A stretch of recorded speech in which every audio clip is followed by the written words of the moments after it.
Hello, kasama ko ang Filipino teacher. Hello, Sped. Grade 7. S-Med pala, sorry. Yes. So, inyong notebook, dahil hindi tayo mag-mimik ngayon, ang ating schedule ng Filipino ay Monday and Wednesday. So, i-ready ang notebook, big notebook, at ang cover ay kulay brown o kape. Salamat. Salamat, See you on Filipino. Wednesday. Thank you, Ma'am Geraldine Sanuan. Thank you. Yan, magandang umaga po.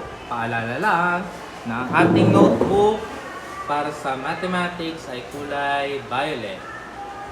Big notebook. Okay?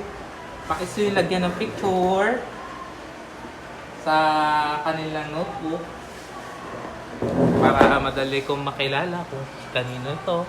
Pangalan, grade 7 at section SNED, math. Ito ay kulay violet. Nandiyan yung picture ng bata. O kaya ng inyong family picture. Pwede rin. Balutan, gandahan. Okay? Math po yun.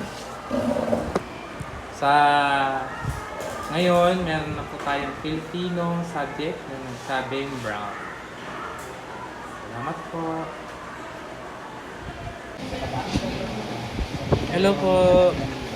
Kung nakabili na kayo ng mga notebooks na at ang nabili nyo ay mga maliliit o yung regular size ng notebook, ayos lang. I-harmonize na lang natin sa kulay ay by subject. Okay?